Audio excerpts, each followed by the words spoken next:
Generalidades sobre o Decálogo. 255. O que é o Decálogo? Como diz o próprio termo, o Decálogo são as 10 leis, ou 10 mandamentos, que Deus promulgou ao povo por intermédio de Moisés. Santo Agostinho chama-lhe sumário de todos os preceitos divinos. 256. Qual é a sua importância pastoral? A explicação do Decálogo é de grande importância para o púlpito e o confessionário. 257. A que se deve atender na explicação do Decálogo? Devemos atender os motivos de sua observância, que são a autoridade do legislador, que é Deus Todo-Poderoso. B. Facilidade de se observar os mandamentos pela força do amor e pela graça do Espírito Santo. C. A necessidade e utilidade de se observar os mandamentos. D. A finalidade de sua observância, que é a glória de Deus e a nossa própria felicidade. 258. Como se prova a universalidade dos mandamentos?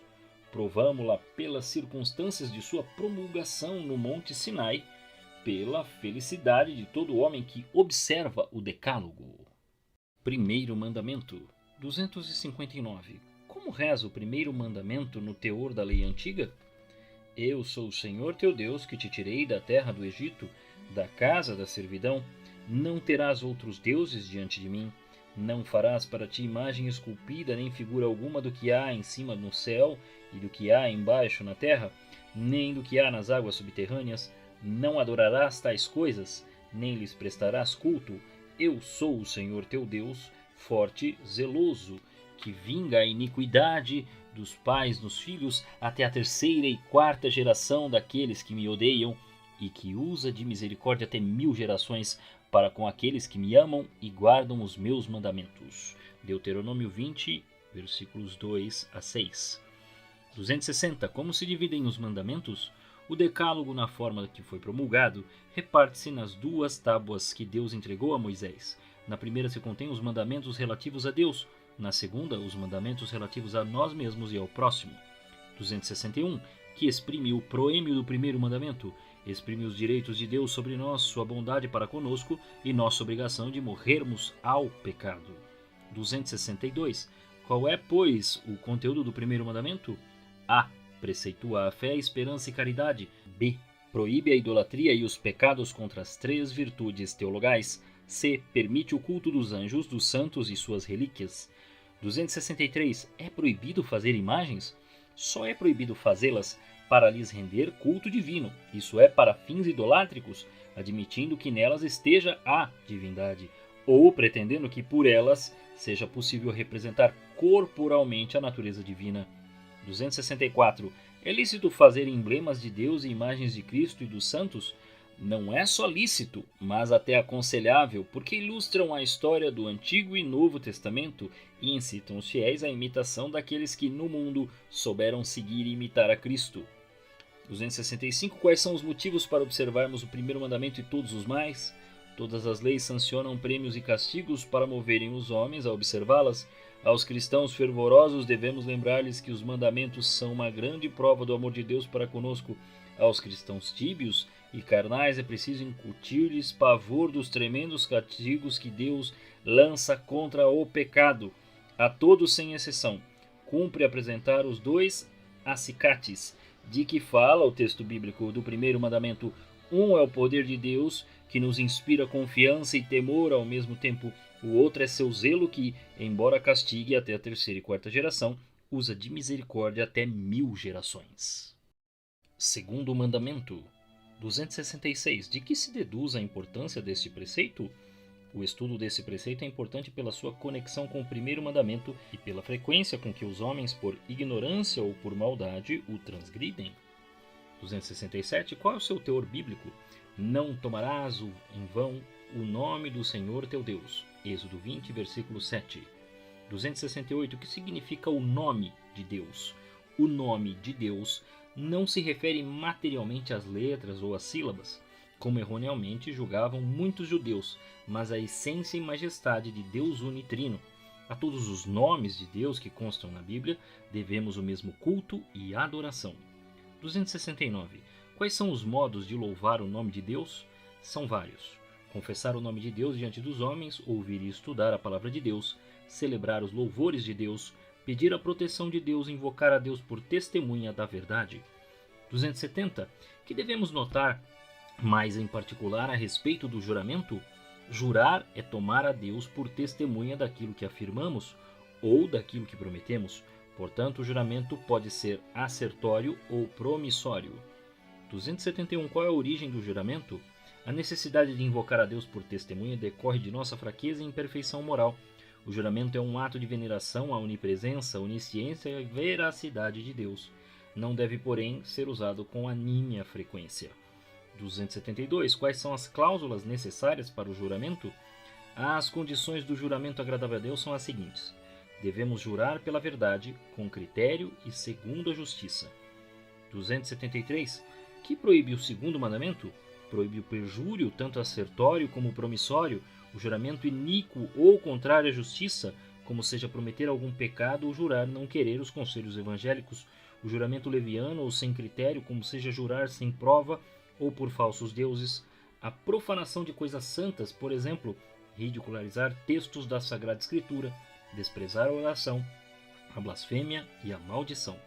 274, que nos indicam as sanções de Deus, indicam a gravidade desses pecados, a propensão dos homens para o cometerem, o nexo causal entre esses pecados e muitas desgraças que acontecem pelo mundo afora. Terceiro mandamento. 275. Qual é o teor bíblico desse preceito? Lembra-te de santificar o dia de sábado. 6 dias trabalharás, e neles farás todas as tuas obras. O 7º dia, porém, é o sábado do Senhor teu Deus. Nesse dia não farás obra alguma, nem tu, nem teu filho, nem tua filha, nem o teu servo, nem tua serva, nem teu gado, nem o forasteiro que está dentro de tuas portas, porque em 6 dias fez o Senhor o céu, a terra, o mar e tudo o que neles há, e descansou ao 7º dia. Por isso o Senhor abençoou o dia de sábado e o santificou. Êxodo 20, versículo 8 a 11. 276. De onde se deduz a importância desse preceito? Vemo-la pelo nexo com os preceitos precedentes, pelo teor de suas palavras, pela sua influência nos outros mandamentos, pela necessidade que os poderes públicos cooperem para sua observância. 277. Qual é o nexo com os outros mandamentos? Este preceito difere dos demais pelo seu caráter cerimonial e temporário e pela abrogação do dia de sábado. De comum com os outros tem o caráter moral e permanente e a instituição do dia do Senhor. 278. O que significa o lembra-te? Indica o dia que deve ser santificado, a maneira de santificar também a semana e o perigo de esquecermos o preceito. 279. O que significa o termo sábado? Na Bíblia significa a cessação de trabalho, o 7º dia, a semana toda. 280. Que significa o verbo santificar? Significa não só a omissão de obras servis, mas também a prática de obras de piedade e caridade. 281. Por que Deus determinou o 7º dia? Para ser um memorial de nossa dependência de Deus, da criação do universo, da libertação do Egito, do sábado espiritual e celestial. 282. Em que consiste o sábado espiritual? Consiste na santa paz e tranquilidade que o homem goza ao entregar-se às obras de piedade e caridade cristã, depois de se haver regenerado para uma vida nova em Cristo. 283. Em que consiste o sábado celestial? Consiste naquela vida que gozaremos em união com Cristo na eternidade. 284. Há outros dias santificados além do dia do Senhor? Já os judeus celebram ainda outras festas e dias santos. A Igreja também instituiu dias santos além do domingo. São grandes festas em comemoração dos mistérios da redenção, da vida de Nossa Senhora, dos santos apóstolos, dos mártires e de outros santos. 285. Porque a Igreja escolheu o domingo? Foi escolhido o domingo por ser o dia em que surgiu a primeira luz do universo, prefigurando Cristo ressuscitado, que é a luz de nossas almas. Nesse dia começou a obra da criação, e foi no domingo que o Espírito Santo baixou sobre os apóstolos para uma nova criação espiritual. 286. Como se deduz deste preceito a obrigação do trabalho? Se a lei prevê um dia de descanso, logicamente devemos concluir que nos outros dias é preciso trabalhar. 6 dias trabalharás. Nesse dia, no sábado, não farás obra alguma, etc. 287. Que obras são proibidas no dia do Senhor? Não devemos executar obras servis, nem fazer os animais trabalharem. Excetuam-se os serviços para o culto divino e os trabalhos verdadeiramente necessários. Não devemos também profanar o dia do Senhor cometendo pecados. 288. Quais são as obrigações positivas em domingos e dias santos?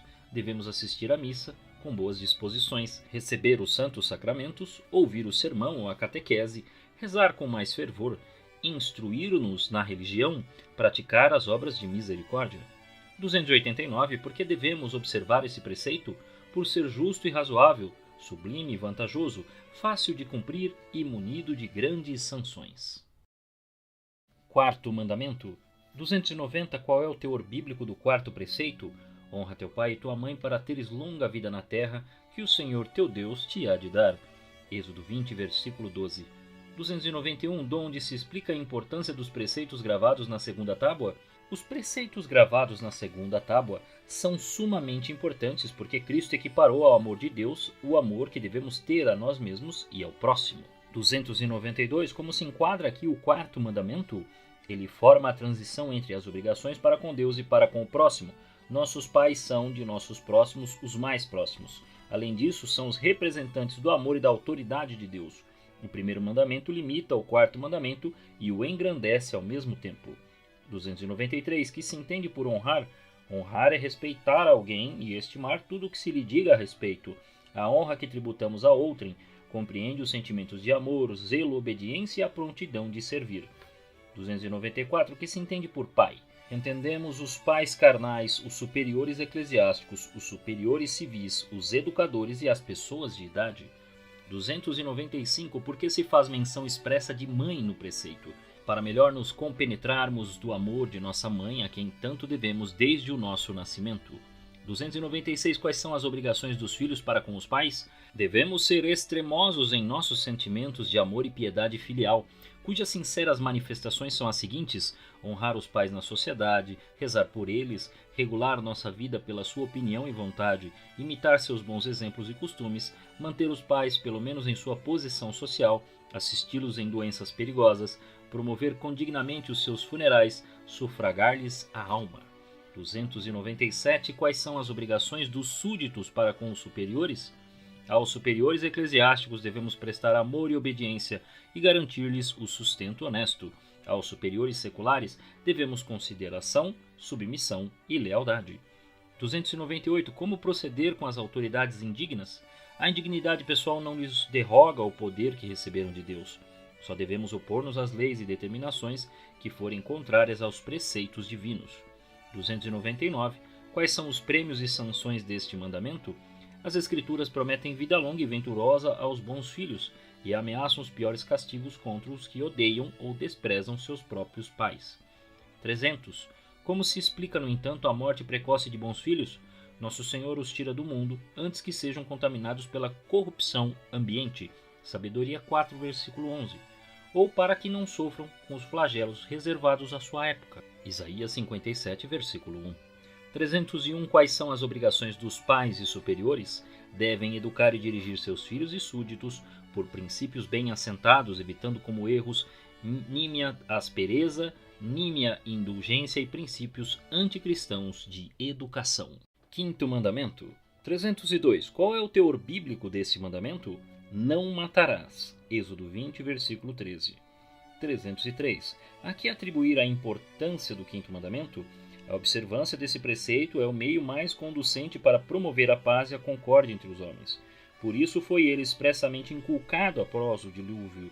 Cristo o aperfeiçoou e o deu como defesa do próprio indivíduo. 304. Que não proíbe este mandamento?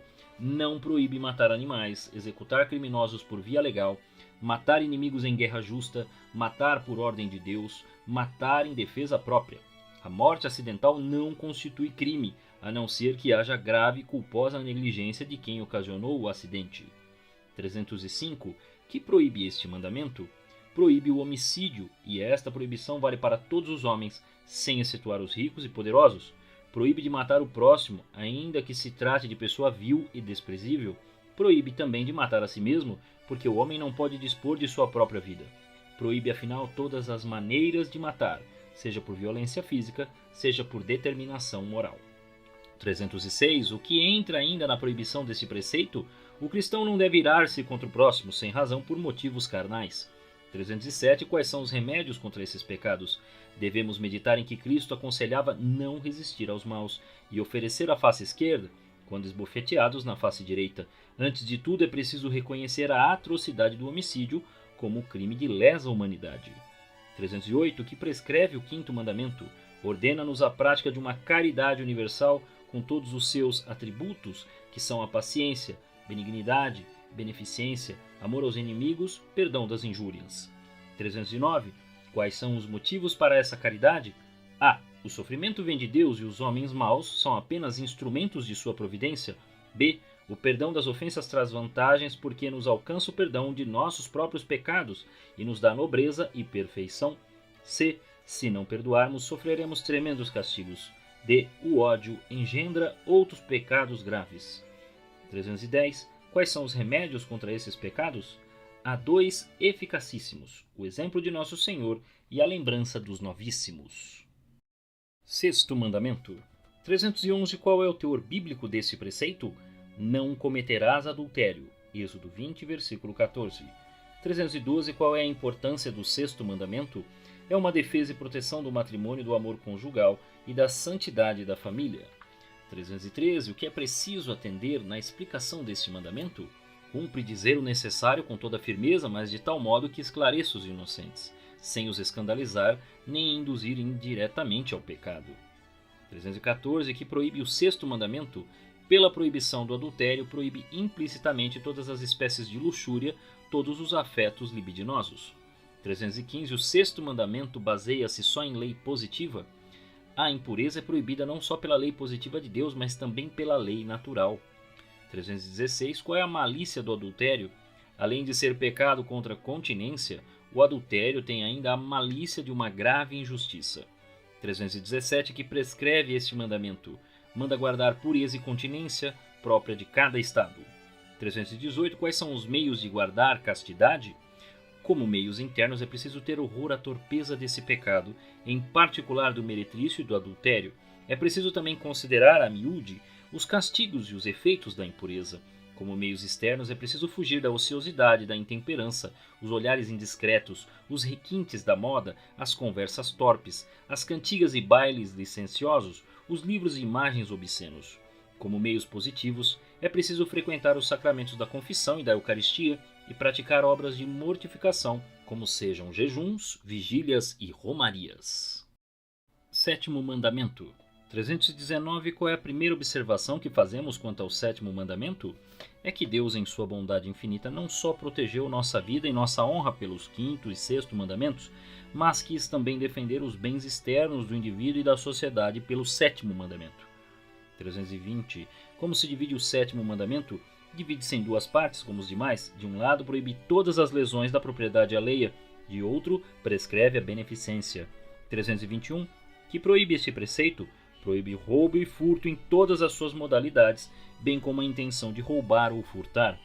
322. Qual é a gravidade do roubo e do furto? Tanto pela lei natural como pela lei divina, são pecados graves em seu gênero, mas admitem parvidade de matéria.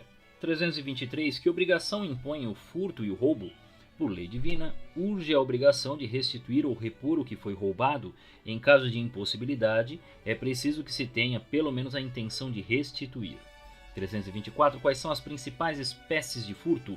É furto comprar ou reter objetos achados ou roubados, enganar em compras e vendas, vender artigos falsos ou avariados, não trabalhar direito conforme o que foi ajustado, lesar conscientemente os patrões, simular indigência, não cumprir as obrigações decorrentes de um cargo ou ofício.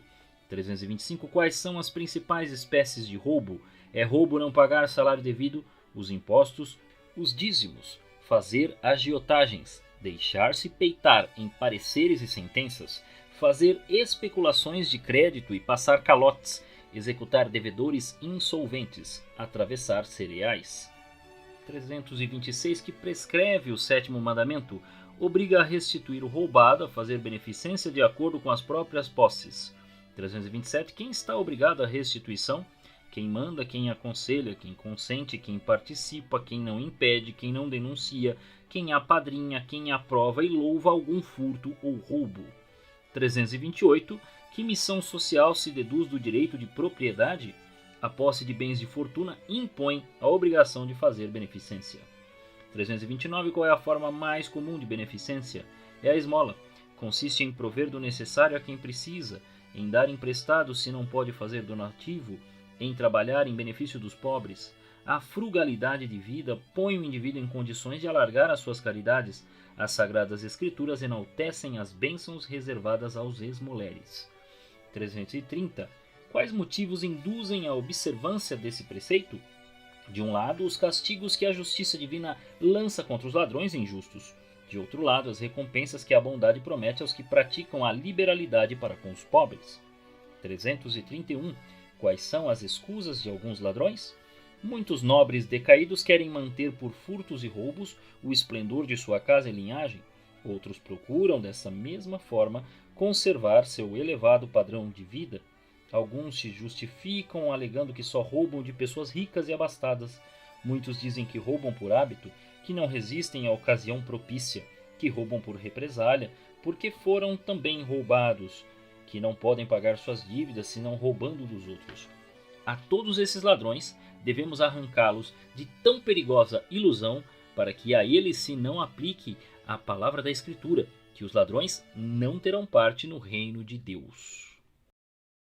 Oitavo mandamento. 332. Por que se impõe a explicação deste preceito? É necessário explicar bem este mandamento porque sua transgressão é muito generalizada e produz males sem conta. 333. Que proíbe o oitavo mandamento? Proíbe a. Dizer falso testemunho em juízo contra outrem, contra si mesmo, a favor de outrem, em prejuízo de outrem. B. Dizer ou praticar qualquer espécie de mentira ou falsidade, seja como calúnia, detração, propagação de heresia, enredos, murmurações, lisonja, aleivosia, o enganar moribundos acerca de seu estado, o escrever libelos difamatórios, mentiras jocosas e oficiosas, fingimento e dissimulação. 334. Que prescreve o oitavo mandamento? Aos juízes e magistrados impõe a obrigação de julgarem e darem sentença segundo a verdade e a justiça, aos réus de dizerem a verdade quando interrogados em juízo, às testemunhas de falarem segundo a verdade e os ditames de sua consciência, aos advogados e outras partes do tribunal de não lesarem os direitos de quem for inocente, aos fiéis em geral de serem leais e sinceros no trato com seus semelhantes. 335. Por que motivo devemos observar o oitavo mandamento? Sua transgressão constitui um pecado particularmente odiado por Deus, um pecado, por assim dizer, incurável, um pecado de funestas consequências. 336. Quais são os principais pretextos para mentir?